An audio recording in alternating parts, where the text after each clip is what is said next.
It's time to step into the Coming Out Lounge, a cool, safe space to be true to your sexual self. With your host, Rick Clemens. Rick has helped hundreds of people come out of the closet, and now each week he's bringing you cool insights for loving and accepting yourself, boosting your self-confidence, and living a guilt-free, purpose-filled life on the other side of the closet doors.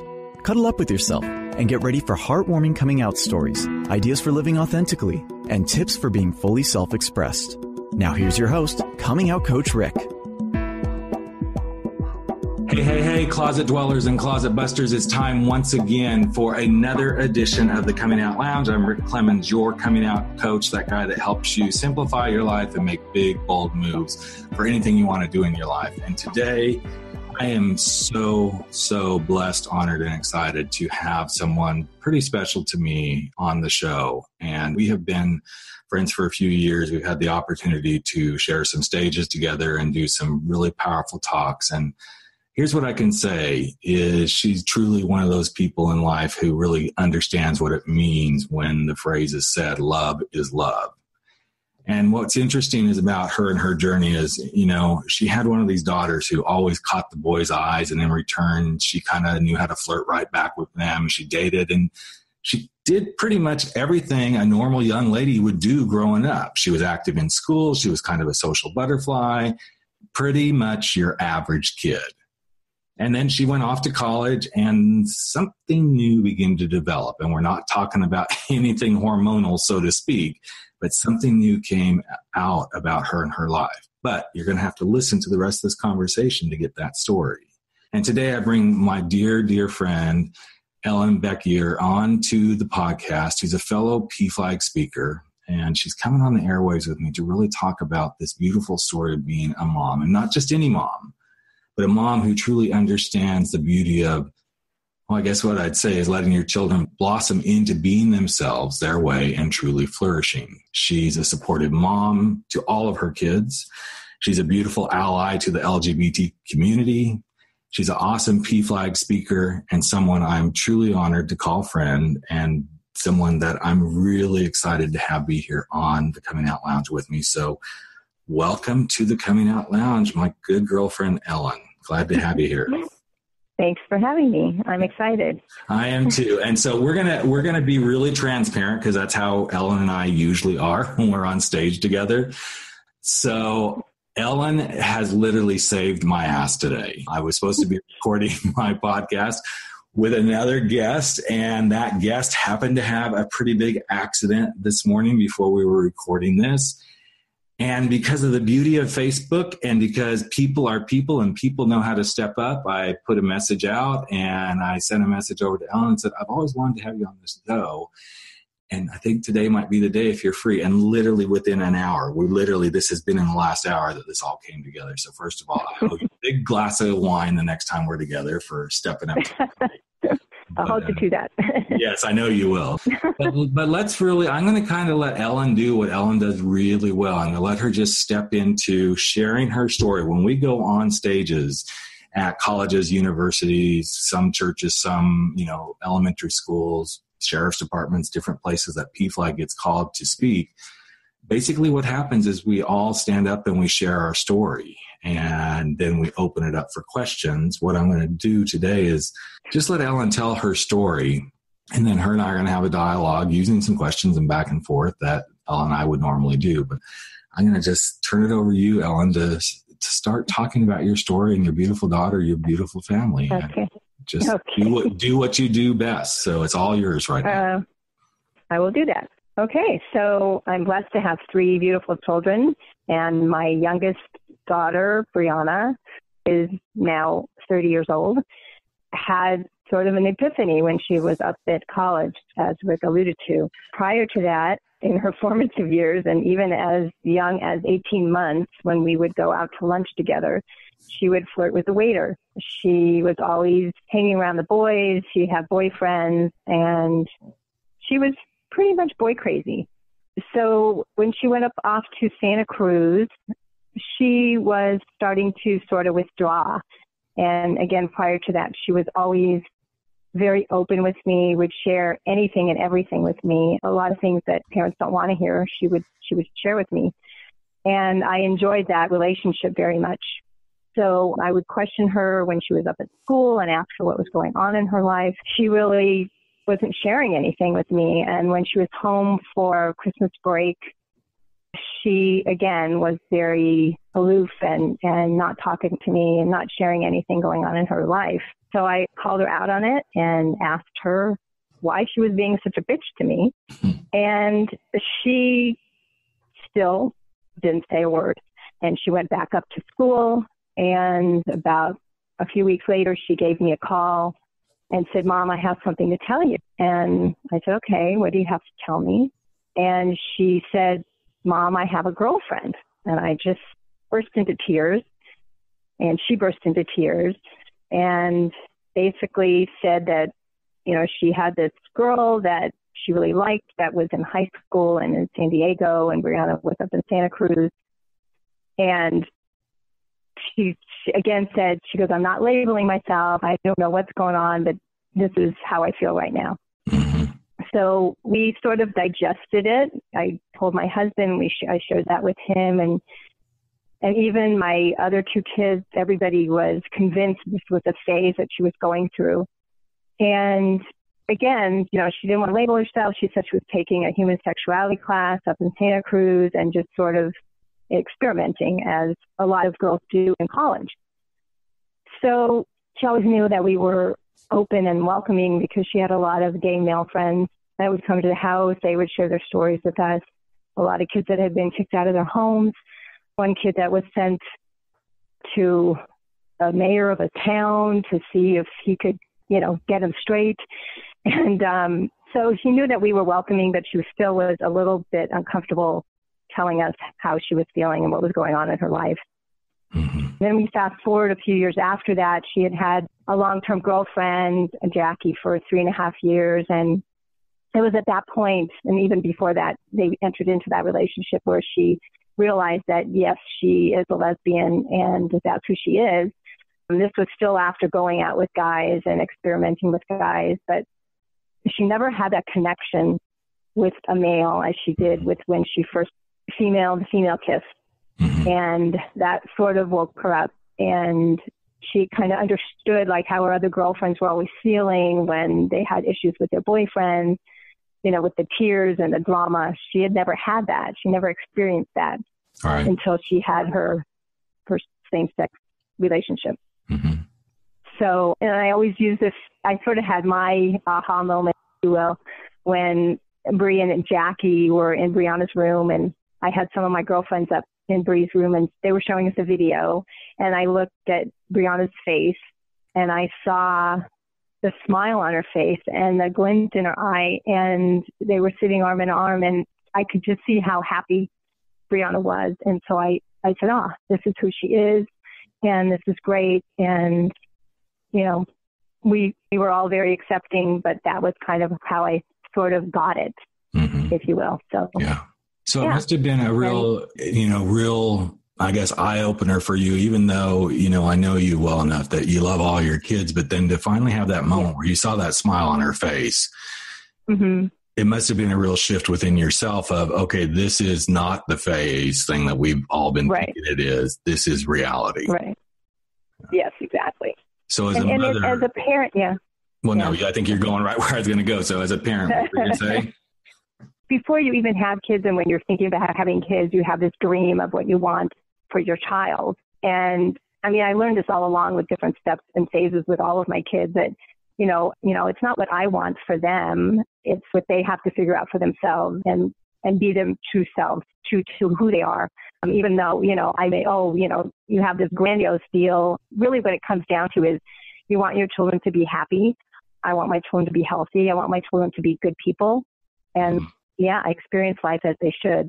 Brianna's now married, and she and Emily have an amazing life, and they're happy, and they have great friends, and they're concerned about the world around them. So as a parent, I know, because, you know, everybody knows that listens to this show too, knows that I'm a parent of 2 girls. And so as a parent, that is, you know, you really only want the best for your child. And I think where there's a lot of conflict that shows up, at least for me, and I'm curious, you know, what your take is on this, even though I think I know the answer.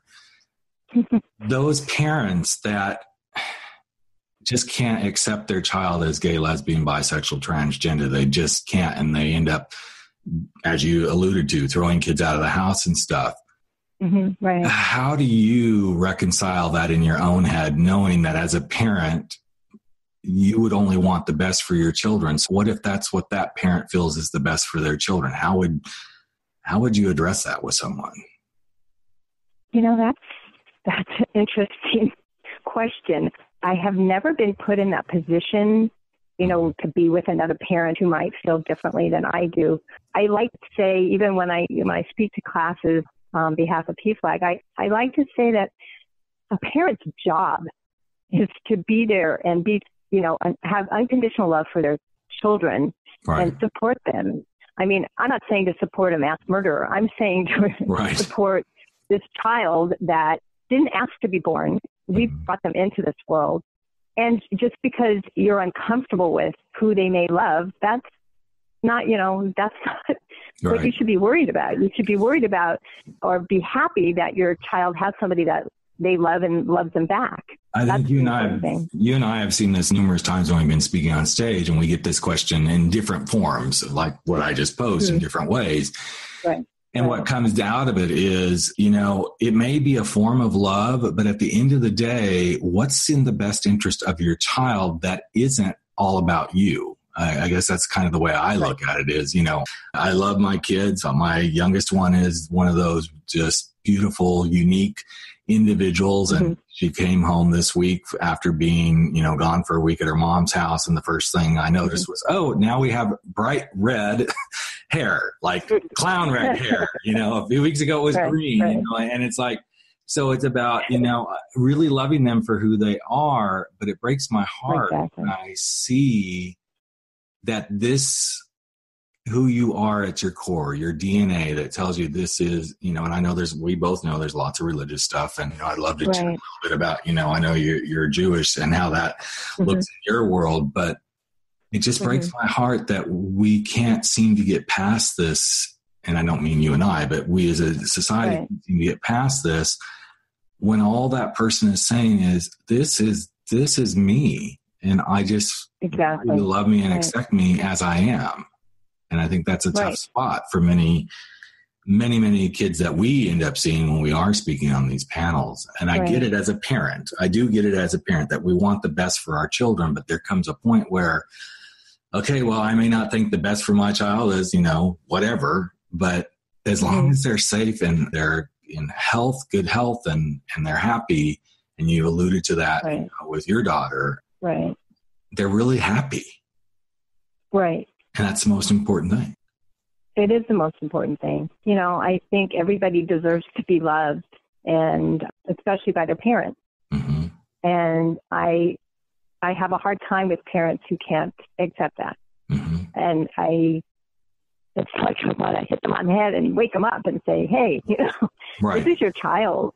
Right. And it doesn't make them any different because they love the same sex or, partner. That doesn't make them any different. They are who they are. This is interesting because I was in a discussion in the last week with someone who was really struggling with this. And I said, but okay, let's change the whole outlook. What if the problem was your child had no capacity to love whatsoever? Then how would you feel? And it was a really powerful question because it stopped this person like mid-sentence, and they're like, well, if my child didn't have the capacity to love, then I'd really want to love them even more. I said, then you should be celebrating that your child has this capacity to love and they're willing to love people. And it was so fascinating to watch this person kind of like change right before my eyes. It wasn't like a huge shift, but I started to see a different light bulb had just gone off in their head about, wow. That's great. Right. But as you've gone through the years, one of the things that I would guess is you don't love your daughter any differently than you love your other kids just because she's gay. No, just part of it. Right. So was this something that kind of was the way it was throughout the entire family for all of you once you kind of came through those closet doors of your own, that everybody kind of just stepped in and said, this is who she is? My other two kids knew before we knew. Mm-hmm. And, I think our level of concern of safety for her was higher than probably for my other two kids. Mm-hmm. And, she had a couple incidents that were scary to me, and hearing about one of that was particularly scary for her. And so, that's it. I mean, we do always fear for all of our kids, no matter what, just for their safety, because stuff happens in this world. But basically, yeah, I feel the same for all my kids. Mm-hmm. And, Brianna's brought in another dimension to me because she opened my world up, and I became a speaker on PFLAG. I didn't even know what PFLAG was, or that there was such a group. And that's added a lot to my world. And now with all the transgender people in the world, and in my particular PFLAG chapter, we have so many trans families joining every month. And I feel in my heart that the transgender people are the most brave people in the world. Absolutely. And this just has brought another wonderful dimension. I've met so many wonderful people, such as yourself, and it's been great. So I have to thank Brianna for that, because I think I would have been some sort of advocate, but I wouldn't be as strong of an advocate as I am. So since we're in that realm, what is the thing that PFLAG, as a parent, that you feel that PFLAG did most for you? I think it just opened my world up to all different people. And I never felt the need for support from me, but I must say I got a lot out of it when I met other parents and heard their stories and realized, they know how I felt, and they can understand different things, and, like the safety factor for your child and those kinds of things. And then learning, because Bree came out 11 years ago. So, realizing that Bree she can have a legal marriage, she can have kids, she can have whatever anybody else has, in the heterosexual world. Absolutely. So that's always a nice thing. And again, the people, I've just met so many incredible people, and that's been great for me. Well, you said something that I think is educating. Yeah, I think it's really important that, it's so ironic to me that those of us who are in the closet, we feel like, oh God, even if we see other people around us, we still have this impending feeling that, nobody is like us, Right. And then what I find more interesting is, as a parent or family members begin to go through this, they have the same exact feelings. And this is why I think organizations like PFLAG, are so powerful, because you do begin to, I'm not alone. I have a place that's safe. I have a place that I can go bare my soul and be who I want to be, or not bare your soul and just show up and just be able to observe. And so it's interesting to see the parallels that, and as we say in PFLAG, when someone comes out, the rest of the family may go back in the closet, or they may just suddenly realize, okay, now I'm on my own coming out journey too, which is so interesting to watch people go through this. But you brought up safety quite a bit here. And for me, I've never felt unsafe, but I have to say, for the first time in my life, I'm questioning things more than I ever have under our new administration. And I know you've been very vocal in your social media and stuff around the same thing. So now, as a parent who sees what's happening in our world, what new concerns do you have now for Bree and Emily, given where we are in the world now? Well, I'm more concerned for their safety when they travel. Being that they live in LA, I could be a false sense of security, but I feel a little bit better because generally the people up there are very welcoming and supportive. That's good, but it's scary. And I know the two of them were very, very upset with the election and then what's happened. And, all the people that are surrounding 45, they're all mostly anti-LGBTQ. Yeah. And it's a huge concern because I feel now, the hatred in our country is so high, and I don't know. I mean, I don't know what to expect. I think you've hit the nail on the head, though, is the hatred has become so high, and hatred has actually become almost a a de facto acceptable standard now. It's okay to do this. And exactly. I think that's the thing that concerns me most. And what I find really concerning is most people's, we all have our things, however we may or may not be, influenced by this administration. But what I think is missing is people don't realize if this is happening to a group, or in this case, several groups, you're not that many steps away from it happening to you. And I think this is the thing that people are being really blind to. And it's been an interesting twist in my own, life with my family. My parents and I have grown closer together through this because their religious beliefs put them in a space where they've always believed that at some point they could be called out for their faith simply because they're Seventh-day Adventists, and Seventh-day Adventists, anybody who knows Seventh-day Adventists, they worship on Saturdays. They have some different, fundamental beliefs and stuff. And so, it's become, this could be a personal affront on their belief system too. And I wish more people would understand this, that you may be the ones who think you're in with this administration, so to speak, but in a moment's notice, it could turn on you as easily as anybody else that's already in the marginalized communities.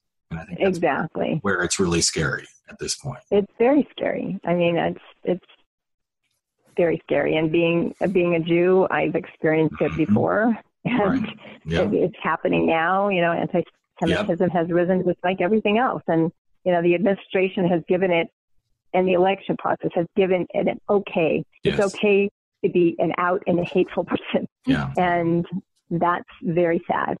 And so as someone who, again, because of your Jewish background and then having a daughter who is a lesbian and, just seeing all these things and having been doing this work with PFLAG, it's hard to believe that, 30 minutes flies by like it just has with us. But I would love for you to just, coming from your own personal perspective of being kind of your own marginalized potentially, in that community once again with this administration, but also being a parent and just wanting to reach somebody who may be listening, because what's interesting is there are a lot of people who listen to this podcast and listen and listen and listen. And then they finally go, okay, yes, I can finally be me. But as a parent, what would you love to just kind of leave with our listeners as that piece of advice that maybe gives them a little bit of hope of knowing they can move on and keep doing what they're doing and being who they are? Well, I would say embrace who you are. If people see the person you are and you're being real, and you're being true to yourself, you will shine, and the other people will look at you and see that. And I think it can be a positive thing. Whereas if you stay hidden, you're not being your true self, and you're not showing the world who you are and who you can be. And we need people like you to step out and say, this is me, and I'm fabulous, and I can help the world, and I can, just by being me, I can help the world. That's a beautiful, I love that just by being you can help the world and you can heal the world. Right. I think sometimes we all forget that, no matter whether you're coming out of the closet in your sexual orientation or you're doubting yourself in things you do in your daily life. When you start to second guess and doubt yourself, what Ellen just said is really powerful. By just being you can help the world.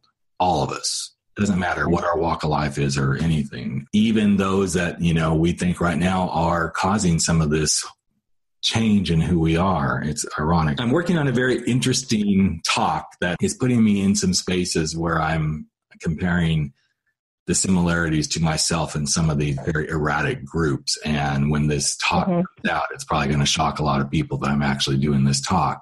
It's taking a very extreme group and comparing how similar myself as a gay man is to this group and what we both want from being seen and heard. And I think what you just said is really beautiful.